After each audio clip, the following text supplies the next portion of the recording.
Justement, on va s'intéresser maintenant à l'eau en bouteille. Il s'en est vendu près de 7 milliards de litres l'an passé, un marché en pleine expansion, marché très largement exploité par les régions. On va voir dans un instant avec Justine Veil, justement, quelles sont les boissons préférées des Français. Mais d'abord, notre reportage en Alsace et à Arcachon. Angélique Etienne, Francis Mazoyer, Emmanuel Deschler.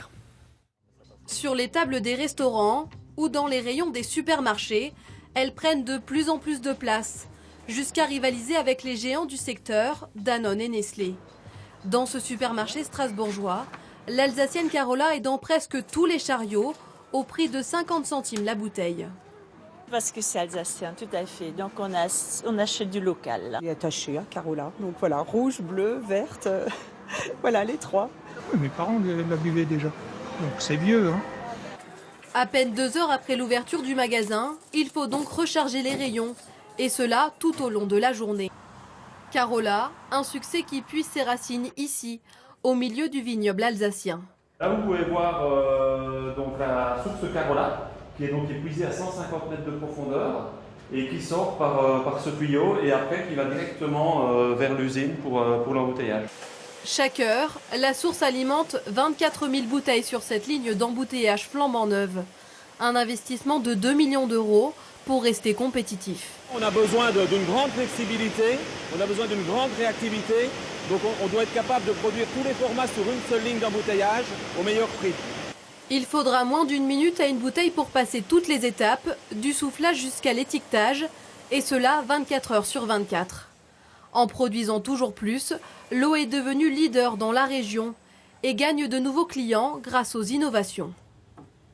Voilà, donc là on est sur le format Carola Rouge 1,25 litre classique, c'est le format familial qu'on pose sur la bouteille à la maison.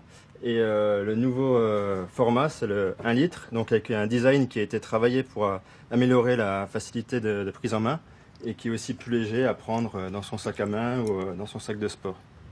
De nouveaux formats, mais aussi de nouveaux goûts aromatisés. Ouais, on est à plus 40% sur la gamme aromatisée. Génial.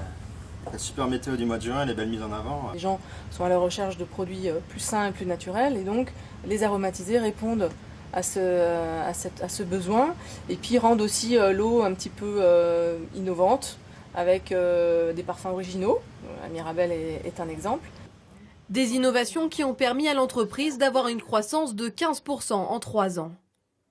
À Arcachon, l'eau des abattis a été découverte presque par hasard en 1925. On a un Breton, Louis Le Marié, qui est venu à Arcachon pour chercher du pétrole. Donc il a... Pas de pétrole, mais une source d'eau pure et sans nitrate. Aujourd'hui, elle est devenue un atout touristique. Des curistes s'y pressent pour profiter de ses qualités détoxifiantes. Alors, elle a l'odeur et un peu le goût du soufre. Elle est très bonne. Les gens viennent après des bons repas, donc ça aide à digérer très certainement. Une qualité, argument marketing qui se retranscrit jusque sur la forme de la bouteille, renommée Grand Cru et vendue 1,50 €. La forme de la bouteille, donc c'est un frontignan bordelais, simplement. Et on retrouve les codes qu'on retrouve sur le vin, c'est-à-dire une étiquette épurée, avec une vraie volonté justement de se caler sur le monde du vin, avec une étiquette épurée et toutes les mentions légales sur la contre-étiquette. Une bouteille haut de gamme qui permet à cette eau d'être présente sur les plus grandes tables de la région. Ça fait quand même pas mal d'années qu'on consomme cette eau. C'est une très bonne eau. Et donc voilà, on est toujours fidèle à la marque. Voilà. Et l'engouement dépasse même nos frontières. À la manière du vin, les abattis exportent maintenant une partie de leur production vers l'Asie et le Moyen-Orient. Un produit de plus pour représenter la gastronomie française à l'étranger. Bonjour Justine Veil, l'eau c'est la boisson que les Français consomment le plus. Et oui, et c'est plutôt rassurant, 99% des Français en boivent au moins une fois par jour. C'est donc la boisson préférée devant les jus de fruits et le café.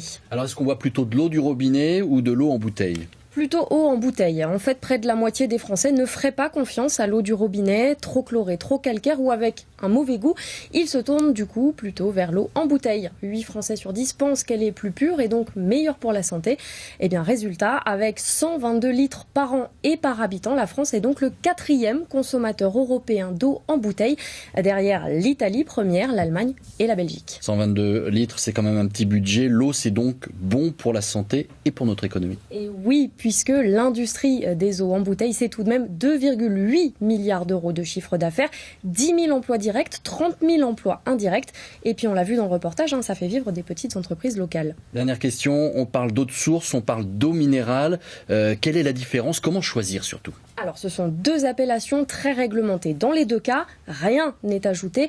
Elles viennent de nappes souterraines profondes. La différence, c'est que les eaux minérales sont naturellement plus riches en minéraux et en oligo-éléments, bons pour la santé. Alors celles qui contiennent le plus de magnésium sont recommandées pour les adultes, pour les adolescents et les personnes âgées. Privilégiez les eaux avec du calcium. Et pour les sportifs qui perdent du sel en transpirant, on recommande plutôt les eaux riches en sodium. Et surtout, quelle que soit l'eau que vous choisissez, l'important c'est d'en boire au moins 1,5 litre par jour. Merci beaucoup Justine. Une polémique à Marseille, un promoteur